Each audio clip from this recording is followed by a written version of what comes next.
Once again, I would like to welcome you all to the Zoom session on Inner Nature and Outer Nature Season 2, which is brought to you by Pyramid Spiritual Society's Movement and PSSM SWAGG in collaboration with pmcenglish. So before we get into the wisdom sharing session, I want to introduce Radhika ji to all of you. So she's a visionary leader in the realms of holistic wellness and personal transformation. And as the founder of Sessions with Radhika, she has pioneered a path of enlightenment and empowerment for countless seekers on the spiritual journey. Radhika's passion for uplifting others led her to co-found the Sacred Goddess Tribe of Mystical Moon Sisters and Conscious Creators Academy, where she fosters a community dedicated to nurturing the divine within. Collaborating closely with her soul sister and mentor, Patri, Radhika has co-created the groundbreaking Certified Quantum Crystal Practitioner Program, empowering individuals to harness the transformative power of crystals for healing and growth. Beyond her entrepreneurial ventures, Radhika is a pivotal member of the core team of PSSM Global, where her insights and expertise contribute to the collective elevation of consciousness around the world.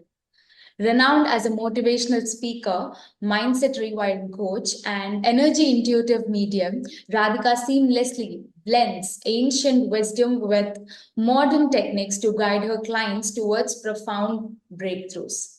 Her multifaceted talents encompass channeling, pyramid mastery, tarot counseling, dowsing, conscious writing, and poetry, creating a tapestry of healing modalities that resonate with the soul's deepest longing for truth and liberation. So I would like to ask everyone to welcome Radhika ji on this transformative journey of self-discovery and empowerment. Thank you so much, Shamini. I think you introduced me better than I could have introduced myself. So I think I'm going to use this introduction everywhere now. So really happy and really pleased, and I'm feeling really blessed to be here.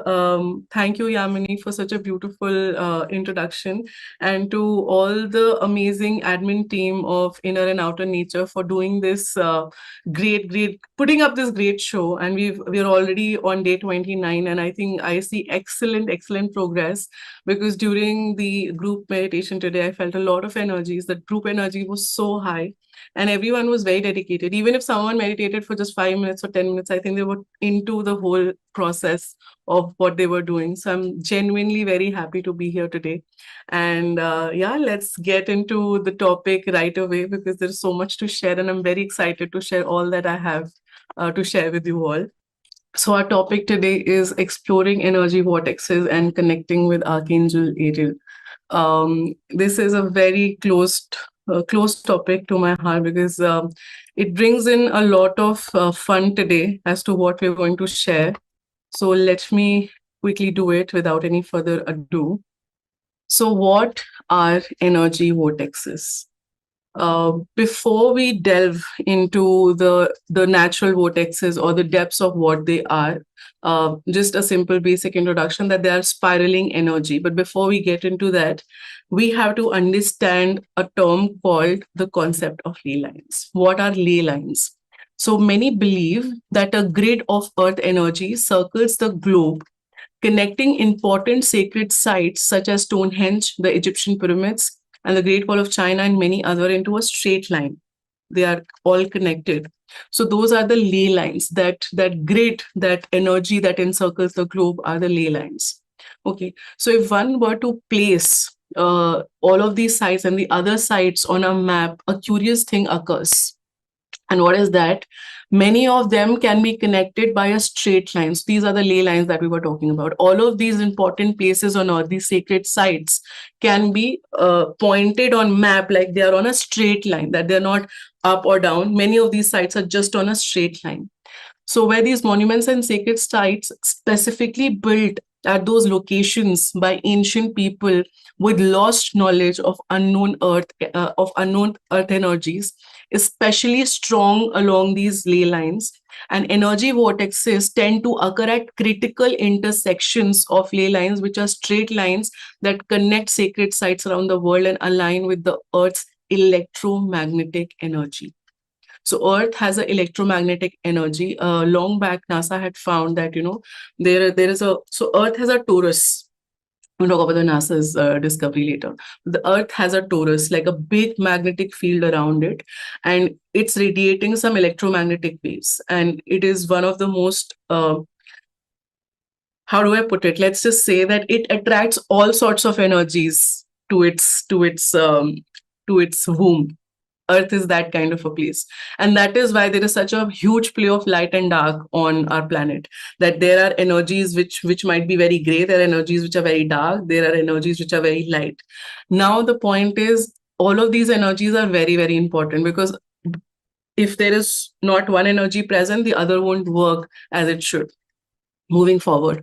So how is all of this information, that Earth is electromagnetic energy, or there are ley lines, or there is whatever happening on the vortex? So how is it all connected to energy vortex? So in natural sciences, a vortex is simply a swirling mass of earth, water, or air. Let me change the slide so that everybody can see. My bad.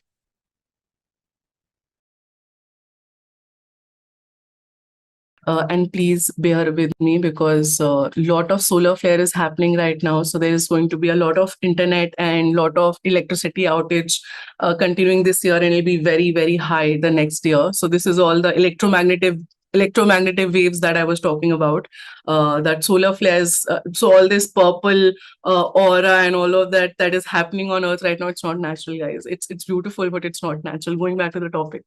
So in natural sciences, a simply swirling mass of earth, water, or air is basically called a vortex.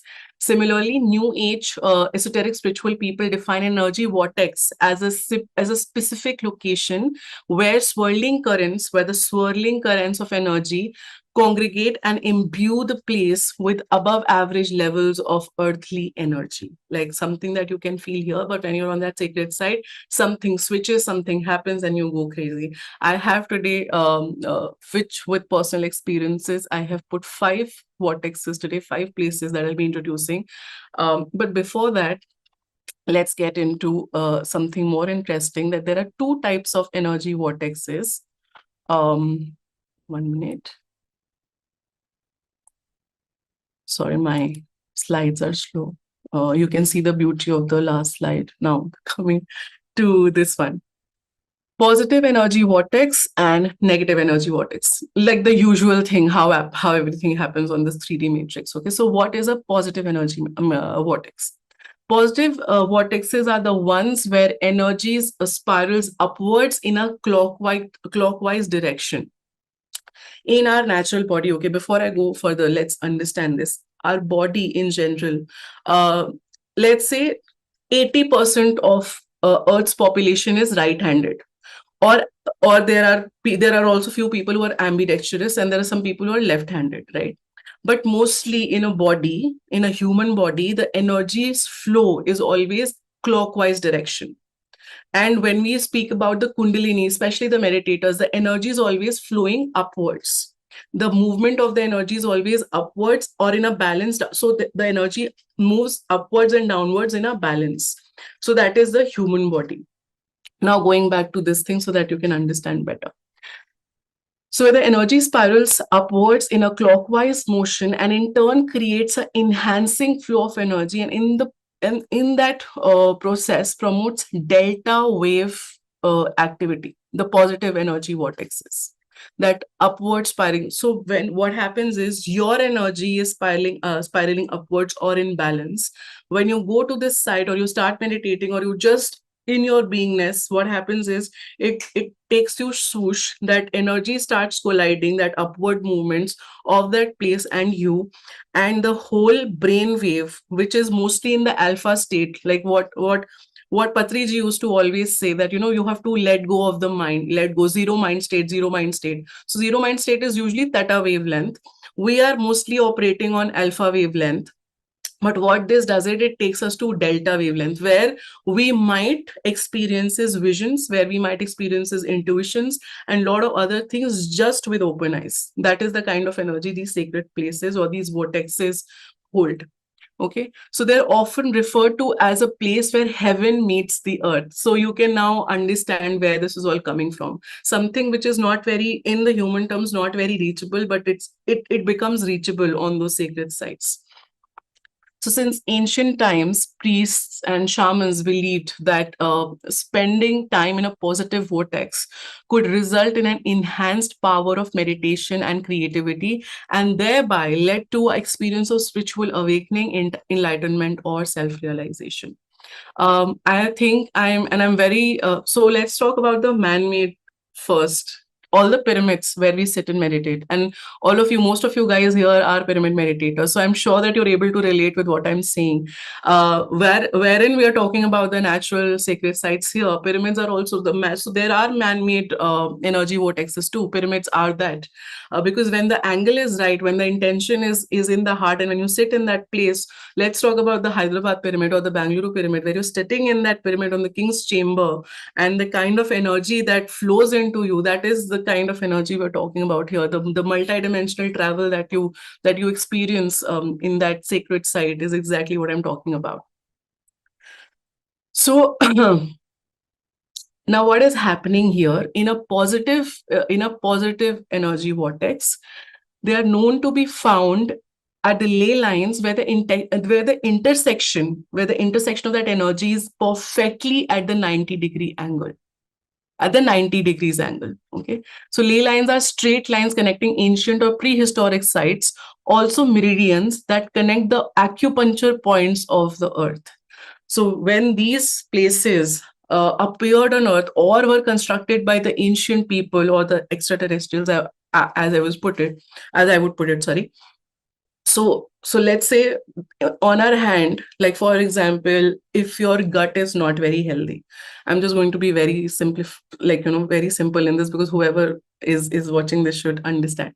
So let's say this part of your hand, when you start pressing this, if you're feeling any kind of gut issues, if you're feeling gassy, if there's some digestion problem, this point and this point, when you are, pressing it, I'm just trying to, put two and two together, that gut starts to cleanse. These are called the acupuncture points. Similarly, these positive energy vortexes, when on earth, let it release all the harmful toxins, everything that does not resonate with it, because we keep giving it a lot of garbage, we keep giving her a lot of trauma, we keep doing that. So these sacred sites are kind of the protection that earth always required. So they are doing their work. No matter what we are doing, they will keep the earth's acupuncture points working, and it will keep the earth free of all the toxins and whatever garbage we are giving her. So that was the positive energy vortex. Negative energy vortex. Before I get into this, please understand, when I say negative, I'm not trying to scare, create fear, or tell you that something bad will happen. But understanding scientifically, I think we have to understand that there is, with the good, there's always bad in human terminologies. With the dark, there's always light. Both very important. So these are also very important. Negative vortexes are the ones where energy spiral downwards. Now it's going downwards and anti-clockwise. Just the different part of it. Is it bad? In certain terms, yes. But if you were to see a human person, especially when I'm talking about women, the menstruating woman, the energy flows downwards during the menstrual cycle. So does a woman become a witch or something very bad on that day? No. In fact, everything is perfectly normal. But what happens is that time, that downward flow of energy is actually grounding her. Or at any time, if you're down and that their energy is going downward, it's just creating a balance. Understanding from the human perspective, now getting back here, just try to relate the two. So when this downward energy is happening, or the anti-clockwise motion is happening, it tends to create a draining or depleting energy. That is why women are told to rest the most during her menstruating time. But with meditation, of course, things do change for us. So hence they interfere with the energy centers of the body, or the chakra system, the 12 meridians that we have in our body, the main chakra things. And it is also believed to cause, mild health issues when we go to negative energy vortexes. Negative vortexes can also create emotional issues or nightmares or depression, because it is located at a place where, now understand this, there are lot of lokas, there are a lot of dimensions. Okay, Earth is a third dimension, moving towards the fifth dimension in consciousness. Now there are dimensions below the Earth also. So the negative energy vortexes, what they do is they're connecting to the lower lokas or the lower dimensions, and that is why the energy here starts depleting. Now, this is not really connected to women, but yeah, they do that. But they're also creating a balance, because if there were no negative energy vortexes, the positive energy vortex would not work the way they should work. Because when there is something that needs to be understand on the human psyche, when there's something needs to be protected, the superhero thing starts activating. So it's similar with Earth. Just understand that way. So these energy vortexes, the negative ones, they are usually created where the ley lines intersect at an angle other than 90 degrees. So they're not 90 degrees, they're other than 90 degree. And in Germany, researchers have identified negative vortexes with the crossing of Hartmann lines and water veins or subterranean faults. Such areas are contaminated and hence disruptive to the human body and best avoided. So exactly, now again, no, not creating any fear or anything, but this is just how the earth works. Now, moving forward to the most 1 minute, let me change the 5 most powerful and mysterious energy vortexes. You can just see here, starting from Mount Shasta, Pyramid of Giza, Kasar Devi Temple, the Kailash, the Mount of Kailash, and Pushkar Temple, the Brahma Temple in Pushkar. Okay, so going forward to Mount Shasta first. So this is a door to 2 worlds. Okay, why would I say that? So there's a lot of legend and mystery around Mount Shasta. It is said that when people enter that place, like when people are in that premises or a little away from it, they start to feel tingles, and there's a lot of experiences that begin to happen.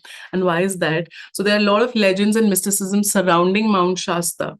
The first inhabitants recorded date back as far as 7,000 years ago, but it is thought that it was even before. And many believe that this area to be a part of old Lemuria, which is an ancient civilization older than Atlantis, that was filled with superhuman-like people and that still live within the mountain in a series of elaborate caves. Now, the point is, when you go to Mount Shasta, I don't know if that place is still accessible. There's a place in Mount Shasta that you can literally, like people, if you know about the book Telos, it talks about that. So there is a veil kind of a place on Mount Shasta. You can literally touch that and you can feel that energy. And it is said, if you're able to cross beyond that veil of energy, it starts with Lemuria. And there are 2 worlds existing within the earth, and Mount Shasta is said to be the gateway between Lemuria and earth. So when we say that there was Atlantis, that there was Mu, that there was once Dwarka, that there is Lemuria, it all exists. That there is some Shambhala somewhere on earth. Like how Mount Shasta is called as the gateway of Lemuria, Mount Kailash is said to be the gateway to Mount Shasta. So, and also very interestingly, Mount Shasta is known as the root chakra of the earth.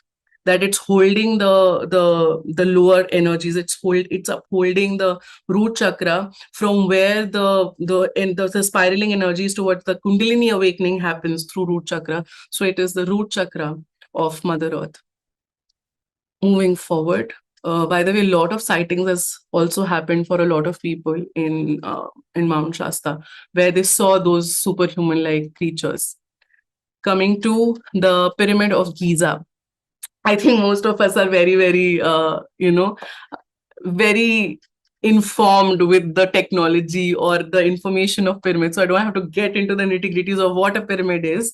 It's a beautiful sacred geometry, of course. But why is Pyramid of Giza a very beautiful energy vortex, when it was so-called grave of a lot of pharaohs or the kings of Egypt?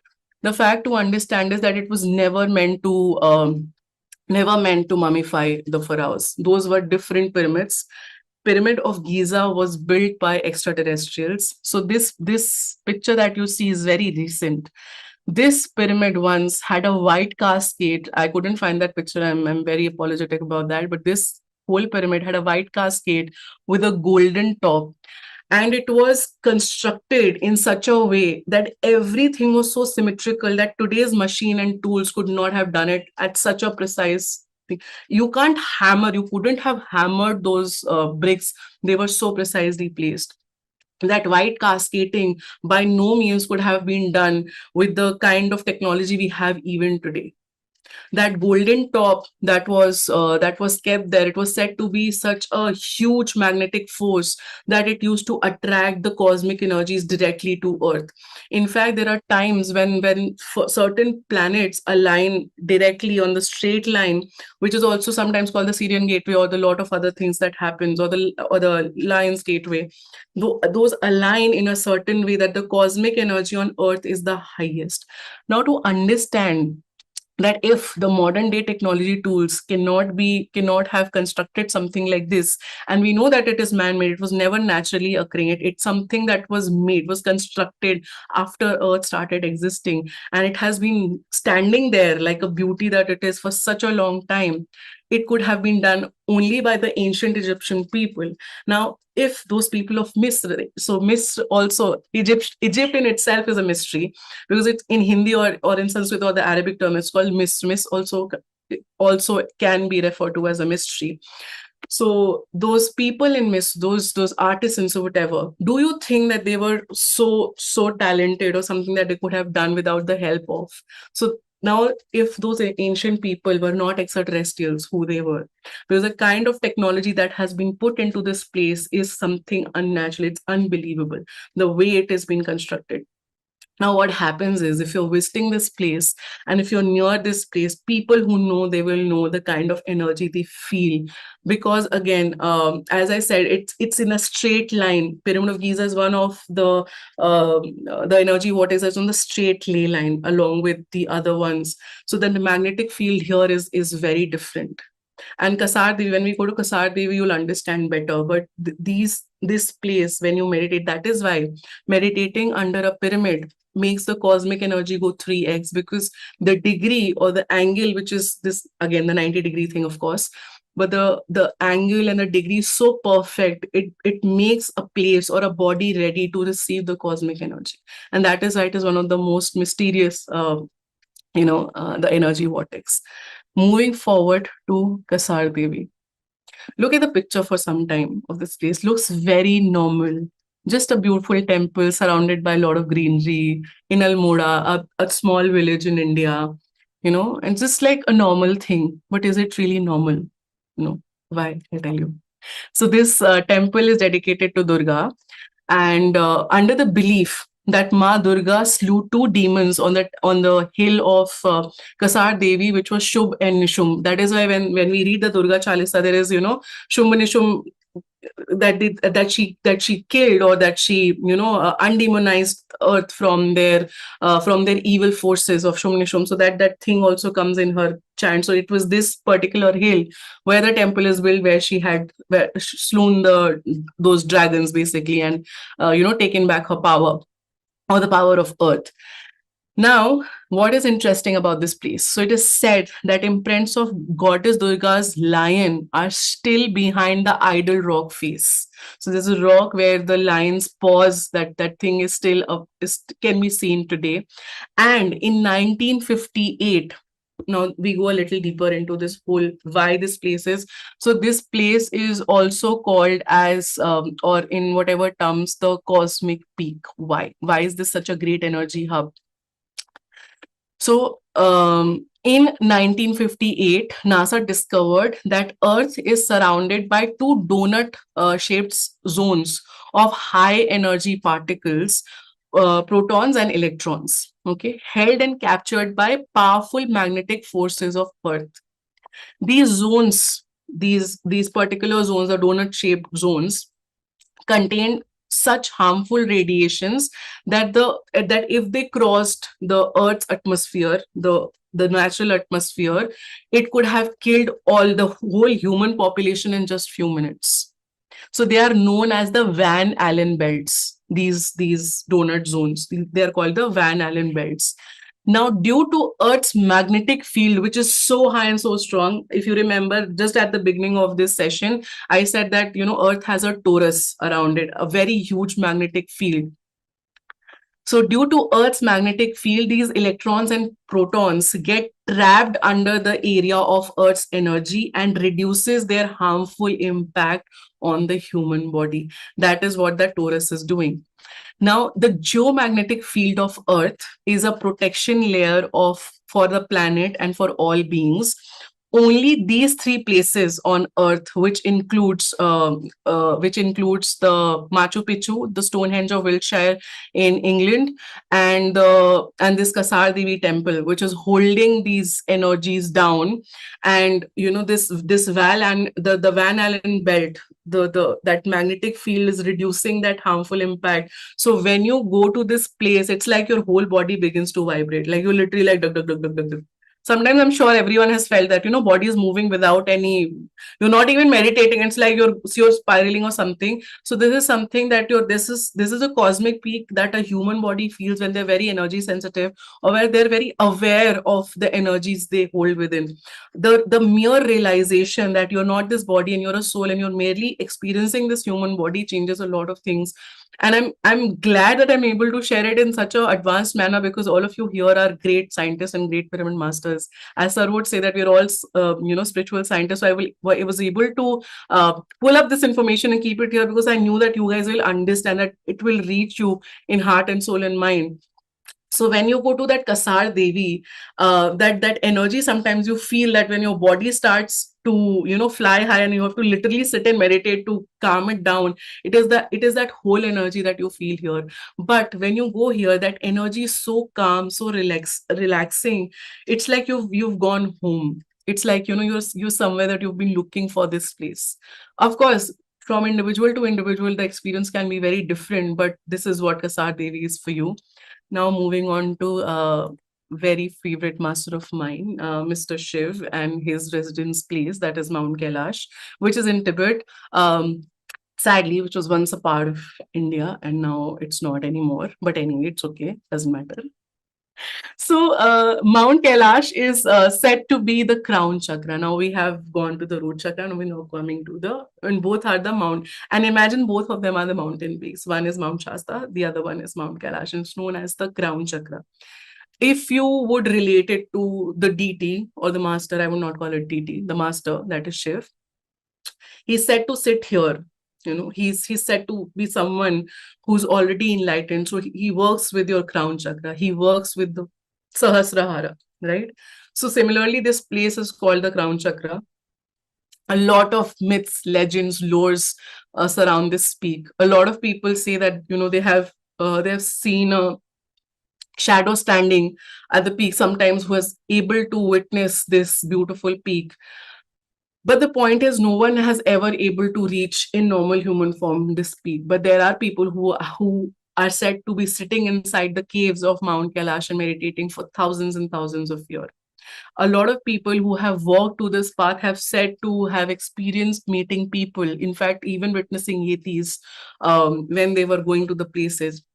They say that something changes within them when they come up, when they come out of this place. They don't feel the same. There's something that changes intrinsically within them, and while they are there, the experience is very, very different. It is not something that that they have experienced in their normal life. Now it is such a high power here on this place that it is called like a gateway to the divine. And also, as I said, it is gateway to Shambhala. Now, nobody knows if Shambhala exists, but there are sightings of monks here in this place, and who look exactly like how the Shambhalan monks would be, or the Shambhalan people would be described.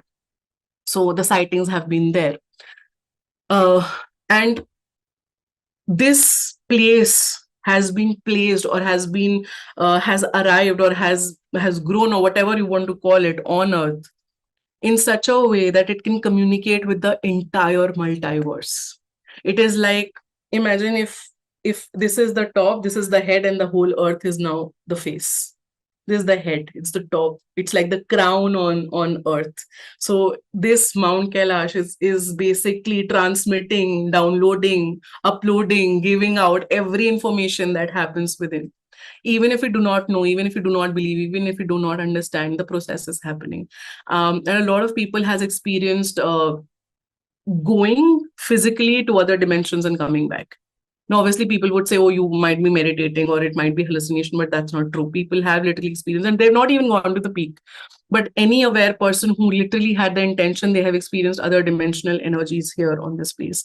So, of course, it's a very, very, very, very high positive energy vortex. And now, last but not the least, the one which I've personally experienced, that is the Brahma Temple in Pushkar. You might not find it on if you like go to the top 10 or the top 15 list of the energy vortexes present on the earth, you might not even find it. But it's one of the highest energy centers on earth, said to be the only Brahma temple uh, uh, existing on earth. Of course, a lot of people might have created some, but there's still very few. But this is said to be the first and the only one. Now, while a lot of myths surround this, that Brahma was cursed and this and that is why there's only one temple and that you cannot worship or whatever. But the original story, if you go to this temple and if you talk to the priests over there, who are, by the way, very interested in telling you the whole story, and now I'm just removing all the religious aspects and I'm just sticking to the spiritual ones.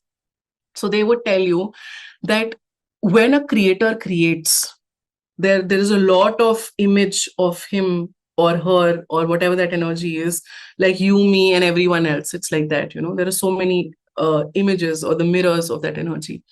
But what Brahma believed was that the place of the creation should just be one. It cannot be replicated. This is the source from where everything is coming. So that is why there is no other Brahma temple. It is not because of a curse, but because of the scientific value of what this place holds. Okay, so in Pushkar, this is one of the most important and the most oldest Hindu temple in India. In fact, it is one of the 5 sacred pilgrimages for the ones who believe in the Sanatanis or the Hindu thought form, basically. So this temple is surrounded by water bodies. If you go to that water body, again, water bodies are also energy vortexes. If you go to that water body, you will feel such a serene calm that you would not be able to understand what hit you. Especially the one which is very close to this temple, that water body, which is also called the Brahma Lake, if I'm not wrong. That gives you a different kind of serenity. Like even if you're walking by that, it's like, okay, I'm just, I'm leaving everything down. And I'm sharing a personal experience. As a personal experience, it's like you're shedding the old layers. Everything is just going down, down, down, down, down, and you're like in a different place. And if you can see I'm pointing this place, this particular uh, construction within this premises. This is where we sat in a group, we meditated. The moment we closed our eyes, we were, I think, 6 to 7 people together. This is the main temple where, of course, the idol and everything is kept. But this is here, this place is where we sat. We began to meditate. And within just closing eyes, it's not even 1 second, and zoop. And what I see is that the whole temple went down. This is my personal experience. The whole temple went downwards. And that is why I just called it as a portal to the other dimensions or the multi-dimensions, basically. It went downward. I started seeing a very lone figure, like a very high energy figure. I couldn't I couldn't figure out who it was, but the energy was very similar to a master that we've all known for the longest time, maybe forever. And there was a lot of conversation that began to happen during that time. And I kept seeing how the universe was created, how everything was happening. And this was the second time that I have witnessed something like this. And when I opened my eyes, a few people had similar experiences. Some saw some part of what I saw, some saw some other part of what I saw, but all of us were synchronized in what we were seeing. And that was the time we understood, because the whole time it felt like our body was stuck to the ground, and there was some magnetic force holding our body there. We can't pull us. I couldn't even open my eyes for the longest time. Like they were trying to wake me up because we had to go. We had less time. I was not able. It was painful for me to open the eyes because that experience was something all different. it in those matter of few seconds or 5 minutes, I knew my body had gone to some other, like my the astral body had traveled to some other place, and I could not sink in with the reality of this 3D dimensions. I was somewhere there, and it took me some good few minutes to be back. And when I was there, and I remembered, I still feel that magnetic force. Even if, like, why I'm talking that, I have some goosebumps, of course, because I still feel that magnetic energy. So experiencing something like this, again, Ganges in Rishikesh is another very high energy center, which I've again, which experienced personally. A lot of you would have. So when you experience all of this, then you know that when the science was, when the scientific facts were collected, when the researchers were researching, when they were putting this information together, there is truth to it. You might choose to believe, you might choose to close your eyes, but this is the truth. And that is how things happen. Now, very quickly, moving on to our last bit. So these were the energy vortex that I was so avidly talking about.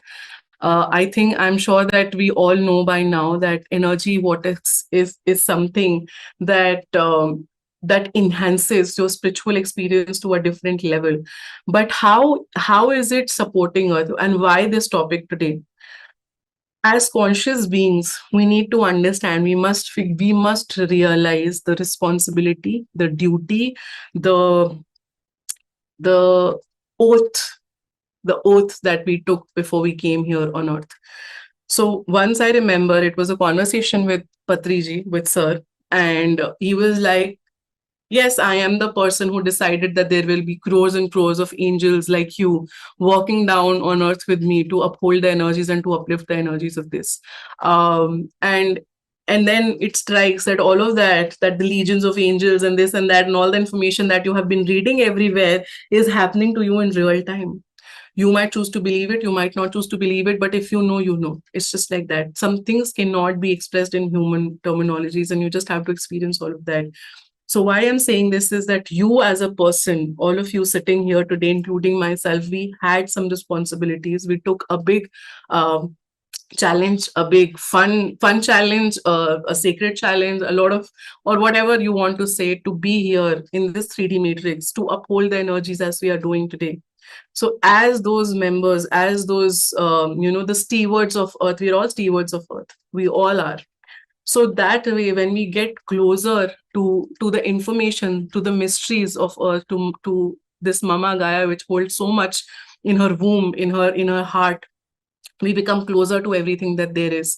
I know I'm running up the time, but just for a few more minutes, because I'm going to be introducing Archangel Ariel. We'll do a quick session to call upon her and, give her a lot of gratitude for all that there is.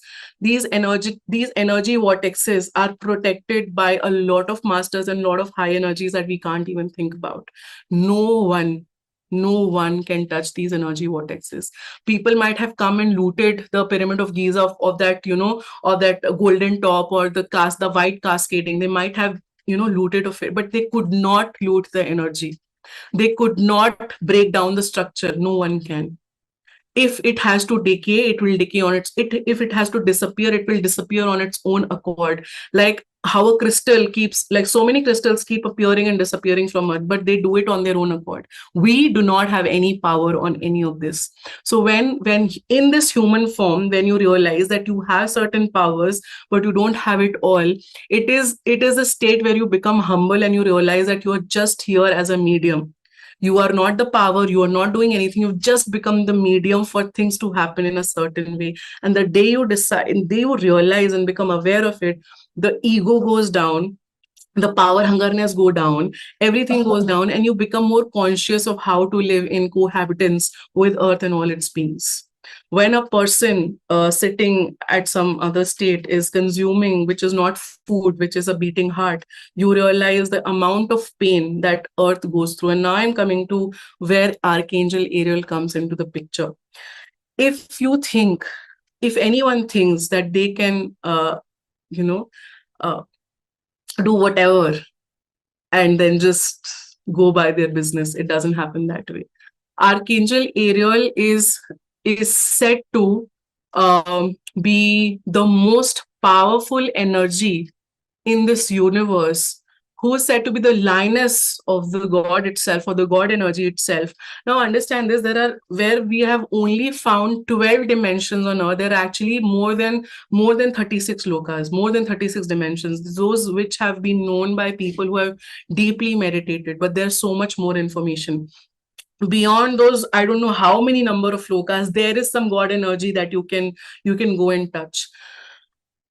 There is a beautiful book by Eco Bodine called Echoes of the Soul. If you start reading that book, she's only talked about 7 dimensions, or the 7 even then, when she goes to the archangel level, the archangels have told her, I remember reading that book, if you read, it's a beautiful book, that we haven't met the god energy, even when they are the stewards of when they were sent as the higher energy forces to protect, to uphold, to behold, and to give us the heart and light that we require today in this human form.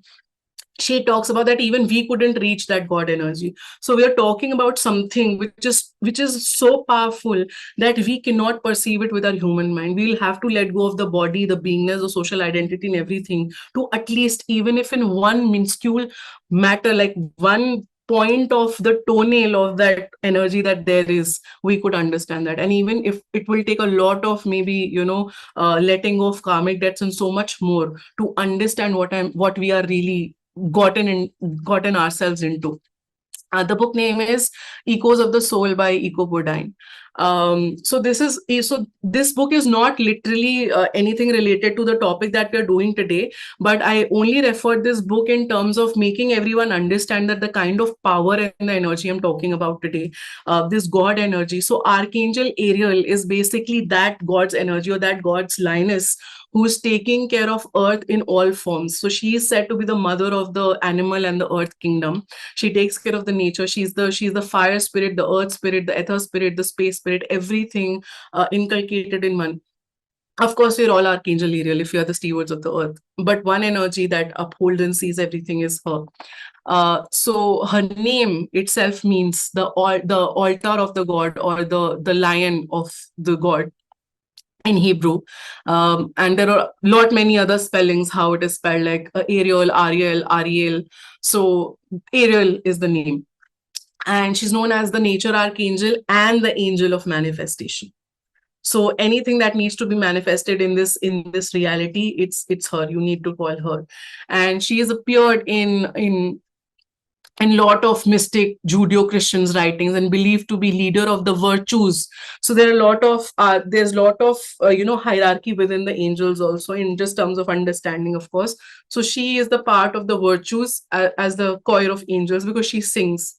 It is said that, like how we say that when Krishna's flute begins to play, the birds chirp, the whole earth starts to awaken. So it's similar. It's said that when Ariel begins to sing, the bird starts to, go up, the trees, there are winds, and all that filmy stuff. That is her. When there is a beautiful wind blowing, if you're saying gratitude to Mother Earth, maybe it's her, flapping her wings around you. It's like that. And she's the one who governs the whole cycle of moon, sun, stars, planet, and she is intimately tied to our Mother Earth, and she has a domination over water, nature, spirit, fairies, elements, animals, and plant life. So with that, we are coming to a close of our session. But just to conclude, and we'll quickly go into an exercise. We can give a lot of names to whatever we believe in, whether it is Archangel Ariel, Michael, Krishna, Shiva, whoever is taking care of the earth. In real time, you're not able to see them physically. You can only feel them in energy. So right now, you are Ariel, you are Shiv, you are Krishna, you are that flute, you are that bird flapping, wing singing, whatever. It's you. And when you realize in awareness that everything that you've been looking outside is basically you, things begin to align, and then you can take care of what you have to take care of.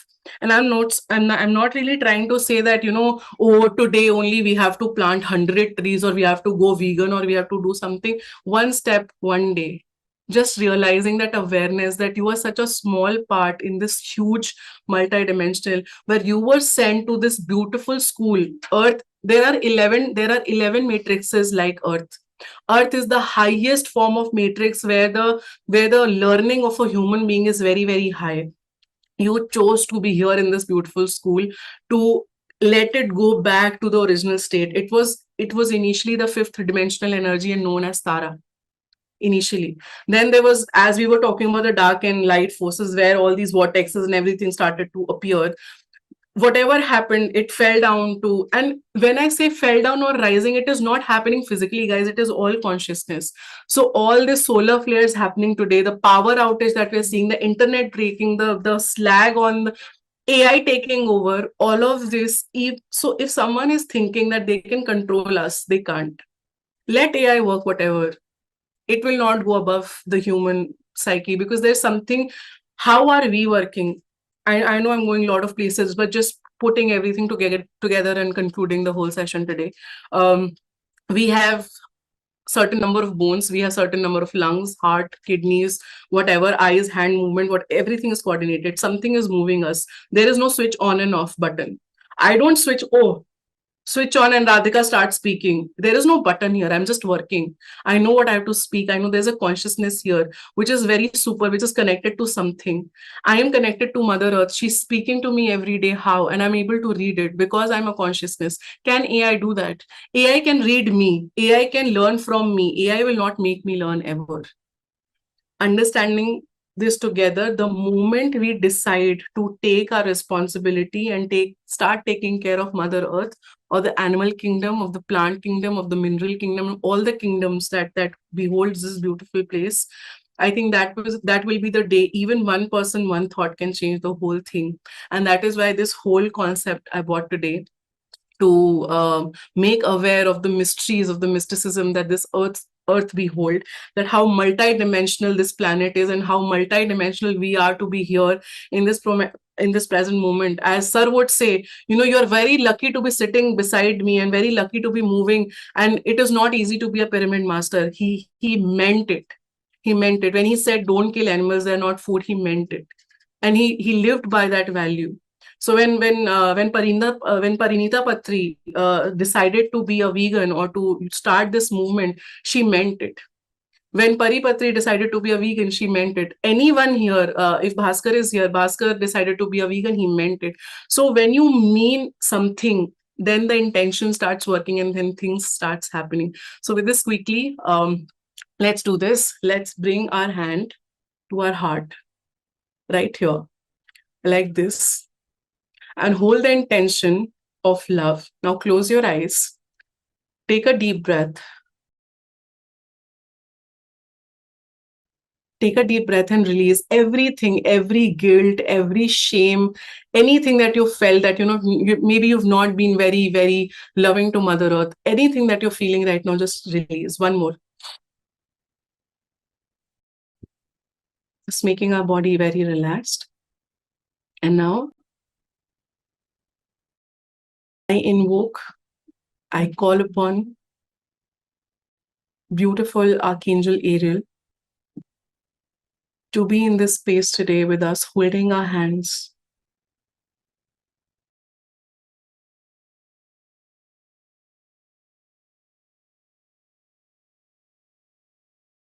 On behalf of this beautiful conscious group, I'm very, very grateful.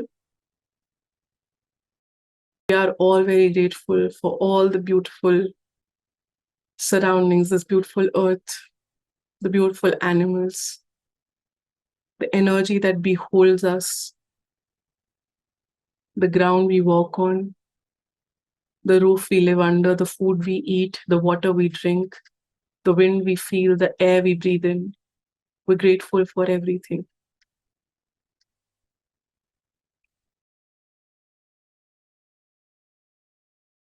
With all our hearts, with all our beingness, with our soul, a big thank you to Archangel Ariel and her battalion of angels and all the Ascended Masters who've been taking care of us, taking care of beautiful Mother Earth and all its beings. Thank you. Thank you. Thank you. And so it is. And now gently move your hands without opening your eyes to your womb or your stomach, just above your navel. Let this energy sink in. Be in a state of gratitude and love. And now gently open your palms upwards as if receiving the beautiful cosmic energies right on your palms. Just open your hands, place it down or pull it up however you want to. Just open your palms upwards.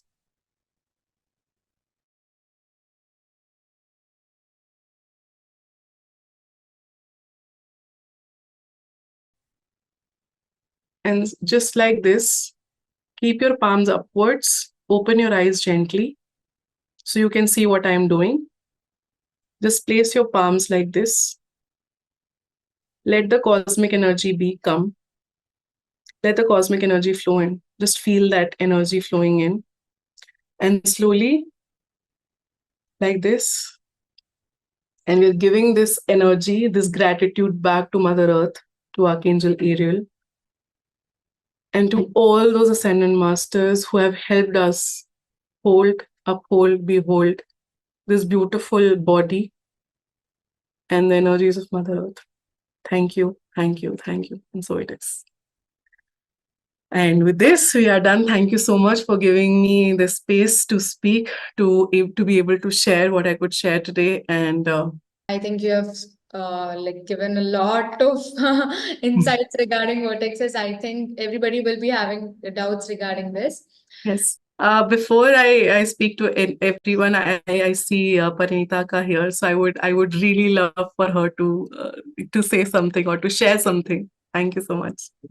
Yes, Radhika, that was a wonderful session. Even I am hearing all this for the first time from you.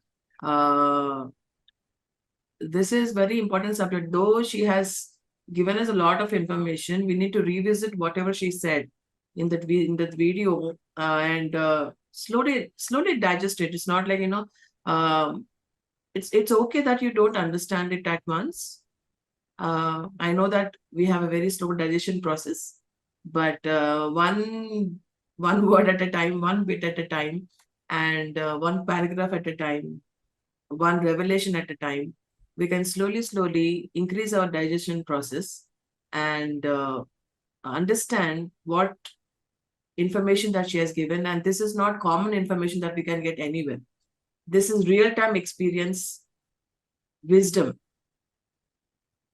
This is real experience, and the way that she has experienced in the Brahma Temple, and that's amazing, isn't it? See how you express your experience, and I am actually jealous of people who actually get experiences because I don't get any. So I really am happy that so many people are getting so many experiences through meditation, and I really learn from them. We need to learn from their experiences. Absolutely, because Patriji always encouraged you to learn from everyone, no matter it's a child or an adult or whatever. And we somehow feel that it's not like the worldly belief is that it depends on who is telling some message. Not rather, it's like where is the message coming from? But whoever the message is coming from, we need to listen to that. We need to read that. We need to understand that. We need to respect that. So the worldly thing is, oh, if a public, in a great person is talking, then I'll listen to that person. Otherwise, I will not listen to the person. No matter how much wisdom, how much knowledge that person carries, we do not listen to them because they are not recognized. They don't have a very huge following or whatever. No, it's not that case. Every master who has come in these 30 days is a diamond, is a gem, has got immense amounts of knowledge and wisdom. And I would like to request each and everyone to go back to the videos and listen and understand from each and every person. They may be young, they may be old, they may be just now came. They carry so much wisdom in their hearts, my dear friends. And they have come here opened up in front of us to share their wisdom with all of us. Please go and revisit those videos and learn from them. Take pointers from them. All the 30 days is a great treasure which has brought for all of us. And I'm very humbled that all of them have accepted our humble request to come in here and share with all of us. And thank you, Radhika. And this is amazing knowledge. Even I have to revisit all that you have said. And there was a question saying that where is this Brahma temple located? The Yeah. Brahma Temple is located in Pushkar, Rajasthan in India. So there you are. So I'm sure you will go there and visit and sit in that gumbad and do meditation to see if you get the same experience. Don't go for see, that is her experience. That is her experience. We may get a Yes. different experience. So don't go with the frame of mind that, oh, she has experienced that one. Even I want to experience. That's not the way things work. You have your own experience. Everyone has their own level of being, mind, emotional, soul level. Everything matters. It's not like she got gulab jamun, I'll also get gulab jamun. Thank you so much, Radhika, for the session. It was really wonderful. I had no knowledge about the topic you were speaking, and it was very interesting to know, all this information. And I had a question for you. It's about your experience with Babaji. I have seen your video on YouTube, but I don't understand Hindi. So if you could, speak a few words about your experience with Babaji, if I would request.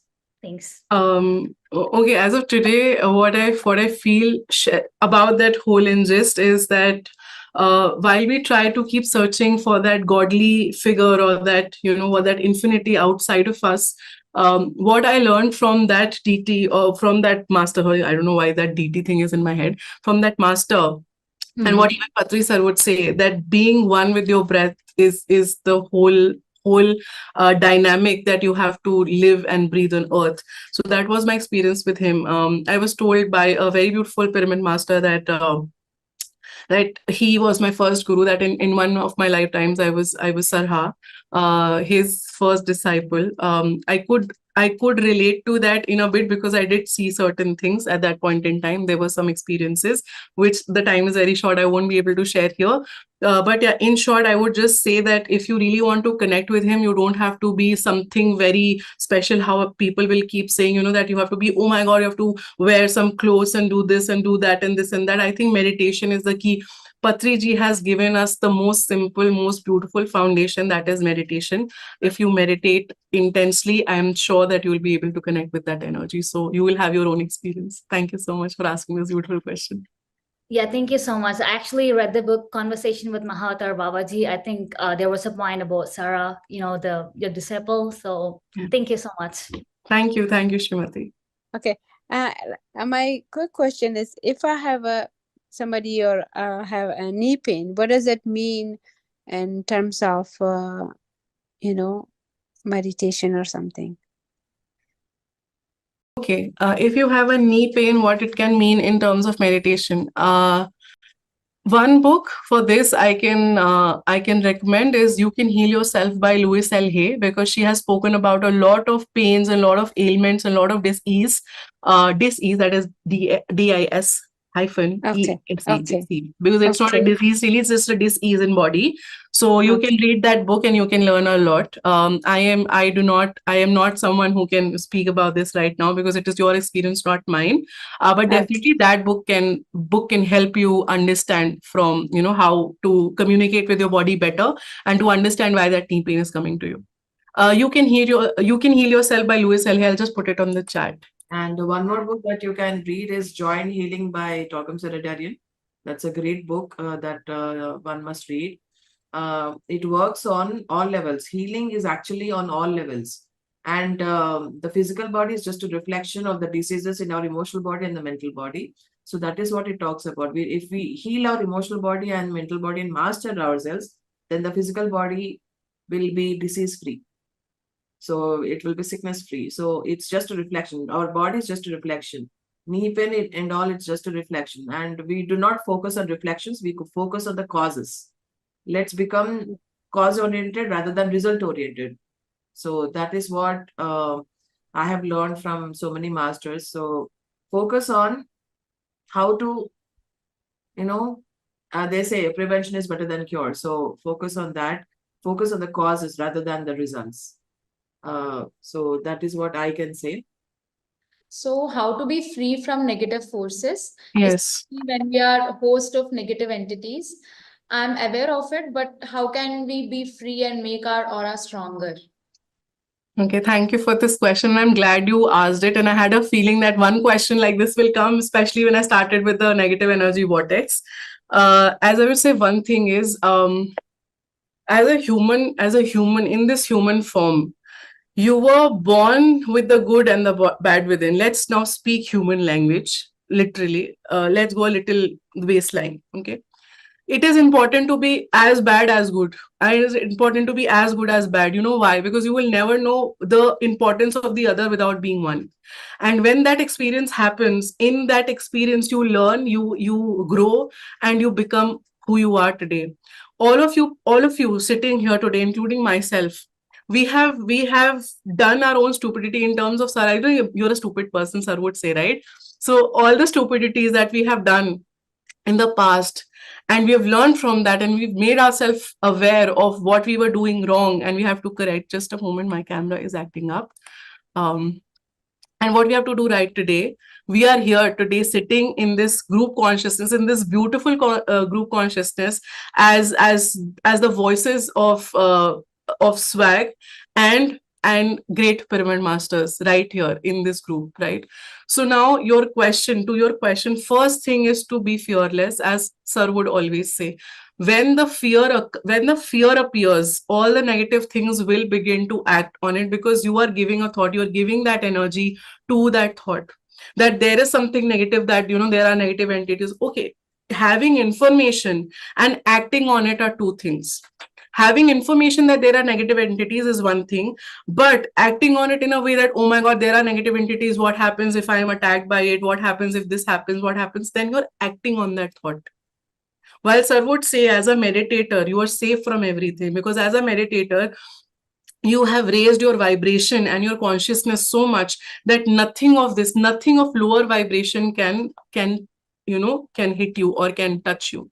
So why is it that when you have meditated for intense hours, like even if it is 1 hour, even if it is 30 minutes, but it was so intense, and when you come out, you would see that people will keep staring at you, or they will be attracted to you, they'll come and want to speak to you, they will want something, a piece of you. Why? Because your vibration has immensely raised, your cosmic energy has gone high. So when you talk about protecting aura, I think as pyramid masters, there's nothing called protecting aura. You can obviously, what you can do is you can just do some color therapy, and you can bring in all the positivity around you. But locking aura, or protecting aura, is like you're really closing your heart. And this is something that Pari was once speaking, and I really loved what she was saying. She's like, you don't have to close it. And I think this is something that Parinita ka also stands with, that locking, closing, this is not what we're here to do. Any pyramid master is not here to close, lock, hold information, or just keep holding up. We're not here for that. We're here to give and receive in the same amounts. So protection, yes, you can protect. How? Like I'm wearing this beautiful crystal here. There are crystals, one thing. There are crystals, there are different tools, and meditation. When you're meditating, before you sit in meditation, you can just call upon all the universal energies, that all the energy that interacts with me today and henceforth is benevolent, is positive, is beautiful, and it is helping me grow. It is aligned with my soul purpose and soul path. This is what I am saying. You go and experiment. You are all spiritual scientists. Just go and experience, but please do not have fear. Because when you put thought that oh my god, negative entities will do something, it will definitely do something, because it does exist. Of course it exists. It's a 3D matrix. There are all sorts of energies here.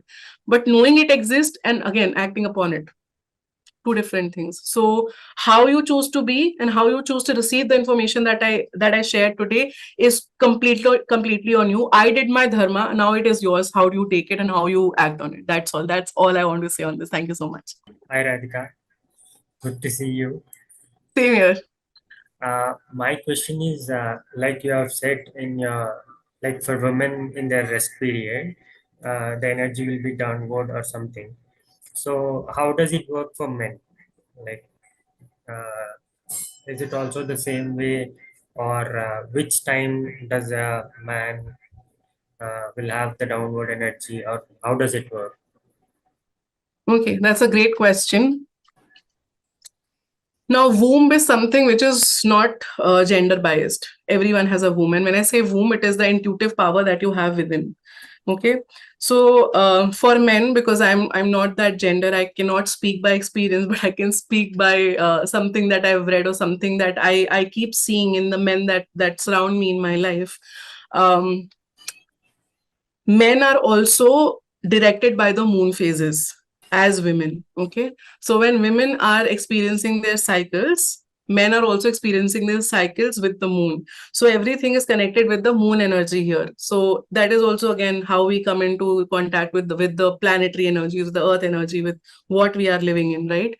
So as a woman will go into her downward spiral with the moon phases, it is similar for man, similar for a man.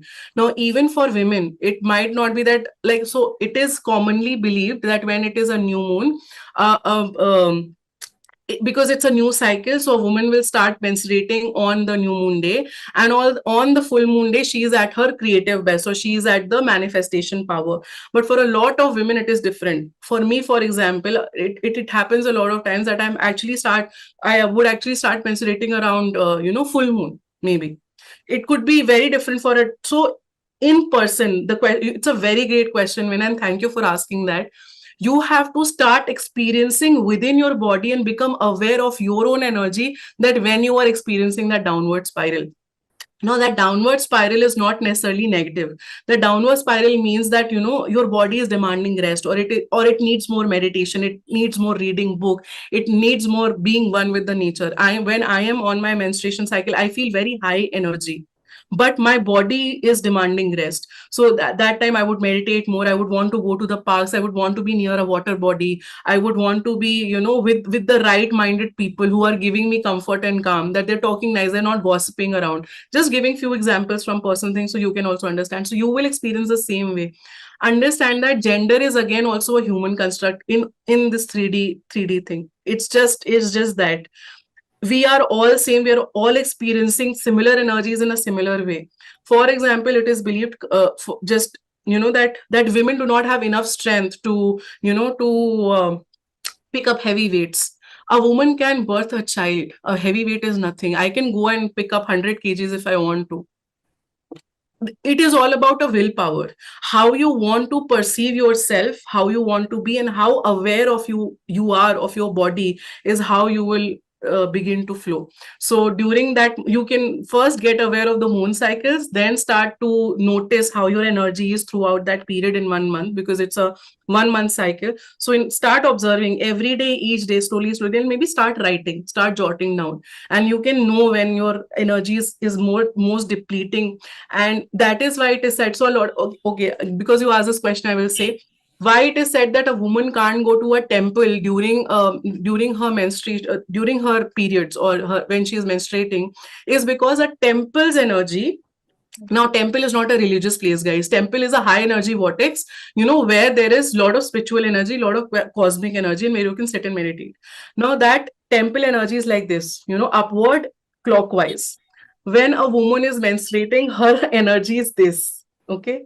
She could be moving clockwise or anti-clockwise, but her energy is downwards because there is a flow. She's more into her root chakra, and that is why the energy clashes. So it is said it is best to not, at least for the first 3 days, not to enter a high energy premises, because it might drain you more, because there is a lot of, already your body is going through something, and then again the energy clash is happening. So it is all scientific, guys. So similarly for men, it can be the same. It is not woman related, it is energy related, guys. So similar for men, if you're feeling downward energy, you don't have to go to the temple, just sit in the home and or any sacred site, sit at home and meditate. That's all I wanted to say, just in human language, whatever I could explain. So thank you for giving me that space. I hope I answered your question, Vinay. Thank you so much. It was a beautiful session. Thank you. Akka, if I can ask a question, like if time permits. You have all the time in the world. Okay, so as Radhika ji was mentioning, other than Earth, everything is fifth dimensional in this like planetary, Milky Way galaxy, except the Earth. So some extraterrestrial beings or negative forces have set up this, 3D matrix over this five-dimensional Earth. So you were speaking about this Van Allen belt, right? So is that the Van Allen belt that is, acting as a barrier between this third dimensional Earth and the fifth dimensional energies that are, outside? Not really. So let's just say maybe not. But what I understood of that whole thing was that in this multiverse there is positioning of how the planets or how the galaxies or everything is positioned. So this is one universe where the Earth exists. So there are multiverses. There are many more universes. So our universe or the Milky Way galaxy is also a part of many multiverses. Just one part of it, right? There are so many more galaxies. Now, when we come to that Van Allen belt, now that Van Allen belt is basically like there is a torus around the Earth, and now so imagine, so this is a sphere, and there is a whole torus. Let's say my cup is the Earth. Now there is a whole torus around this Earth, and within that torus, there are two donut-shaped size things, which are protons, electrons, which are sending a lot of negative magnetic forces. And now when I say it is all scientific, it's magnetism which is very harmful. That radiation which is sending those electrons and protons can actually kill. Now this torus is basically compressing that donut, is compressing so that those particles fall down, and when it is falling down, it is not able to permeate through Earth's atmosphere. So it is not really that someone is trying to send negative energies or something. It's just about the magnetism, and I think that cup would make you understand. But yes, so to say, that particular zone might attract a lot of negativity or the negative energies. So to answer your question, it might be that place where that entity attraction can be most, or maybe it could be, I don't know, we have to research on this, or maybe it could also be that portal to the downward lokas or the lower lokas, as we're speaking about the first and the second dimension. So if you were to read about the dimensional energies, it is said that first and the second, even the first dimension is distorted, like you can't even look at them as that kind of energy there. From the second dimension onward, it's like you can see some faces, but they're very, very dark, like wherein the ghost goals and all those entities you speak about on the earth terms, so they appear on the second loka. Then comes third, our dimension, which basically fell down, and where we are there's a lot of mix and match. So all that is there. Now face wise, it is not distorted. What is distorted is the heart. It's here, in here. Your distortion and your awareness is all here. So when you start to work on this, then you keep down, then you move above to fourth dimension. If we don't even have to go fourth, even fourth is as similar to the rest three. We have to go fifth and upwards. Now what is happening when Patriji said, or when great master said that by 2032 the golden era will appear, or will happen, or the golden dawn or the golden age is happening, or by 2030 most of the earth will be vegetarian, or more conscious. Now understand the amount of deaths that are happening right now. Physically people are leaving, the masters are leaving to uphold the energies up there, and the lower, because it is said fifth dimension is not something that people will be able to accept very easily. If they're ready, they're ready. If they're not ready, something of this sort will happen. They will start leaving the body or vacating the bodies physically because they're not ready for it. Either they're going to help on the higher levels to uphold the energies when earth transcends to that fifth dimension, or they are going lower back to the different other matrices where they are more suited with their living style, because they're not ready to ascend at this point in time. So this Valen and belt, basically your question did answer a lot of other things also. So thank you for asking that question, Yamini. Thank you. Thank you so much. And just quick one. Someone said, can you also talk on how to realize guilt energy? If you are feeling heavy in the heart, if when I'm talking something and you are just feeling that there is some heaviness, somebody has put a big weight in here, that is guilt, that is shame. If you can feel it here, if you can feel it in your womb or your stomach, you just know that there is so much guilt, and you are the master. You can release it. You can choose to start working to release that guilt by by taking action, by doing something one step at a time. Or you can choose to stay in that victim mode. Okay, I'm feeling guilty, what to do about it? I think very quickly I just wanted to say that, and I think now we should stop because it's already 8:30 now. And I think maybe I can take more questions in the group, because group is mostly open and I can answer any questions there. And thank you so much, Parinita Akka, for giving me the space, to the whole admin team. I'm so glad to be here.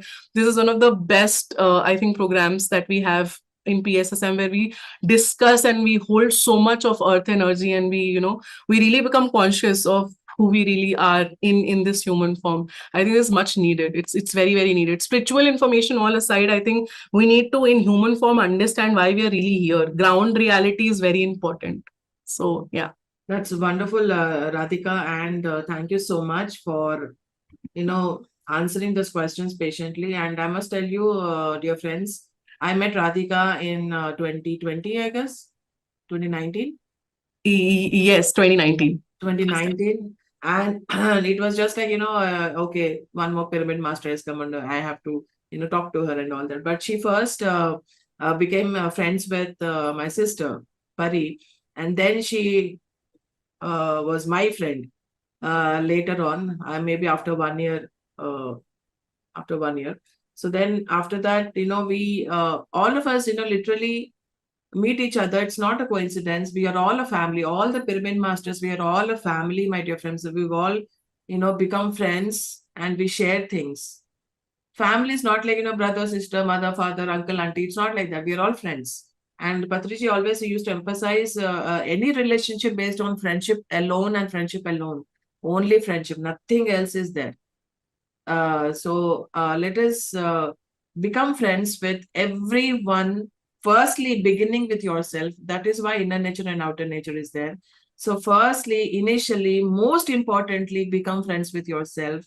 And then only you can become friends with anybody else. Unless and until you become a friend to yourself, you cannot. Maybe it is temporary. It will go on for a little time, but eternal friendships are something which happens from inside out. Just like Patriji has made friends with so many lakhs of people. How is that even humanly possible?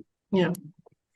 So he interacted with each and every person, whether it is physically or astrally. So he made friends with so many people. And that is what real friendship is, because he made friendship with himself. And that is an example that he set for all of us, to be friends with yourself first. But we always tend to look outside. Even though we start meditating, even though do something, we still look for validation externally. We still look for approval externally. We still look for, okay, will they agree with me? Will they dismiss me? Will they see my worth? Here, it is all here. So be friends with yourself, work on yourself, do meditation on yourself, and then you will be able to see that, reflect that on the outer nature. That is why inner nature and outer nature is very important. You reflect on your inner nature, then your outer nature will definitely change. So that is what that we all learn from Patriji. Everything that we have learned, everything that we say is all from Patriji, because he is an amalgamation of all the great spiritual masters who put together, has given us in the most simplest language ever. So let us all meditate. Let us all be responsible citizens of Mother Earth. Let us all be responsible citizens of Mother Earth. Take care of yourself, take care of each other, take care of animal kingdom, take care of Mother Nature. Everything will be falling into place. So my humble urge, my innermost urge, please, please, please be friends with yourself and everything, every living being on this planet. No violence, no interference, no exploitation, nothing. Just be yourself, and just like Archangel Ariel, be that. Be that divine energy, just like Patriji says, my dear friends, my dear masters, my dear gods. Be that God. Function from that godliness. What would God do? What would God say? What would God think? Function from that godliness, function from that inner core. And that is when you will master yourself. So I'm sure everybody is wanting to ask so many questions, and please ask in the WhatsApp group so that even others can benefit from your questions. So thank you so much. Thank you so much, Radhika. Lovely, lovely, lovely having you here. We all love you so much. Thank you so much for coming here. Thank you, Akka. Thank you so much. It was a pleasure being here. Thank you, Yamini. Thank you, Vinay, for being such great host today. Thank you so much, everybody. And thank you to the great audience. Thank you so much. Bye-bye.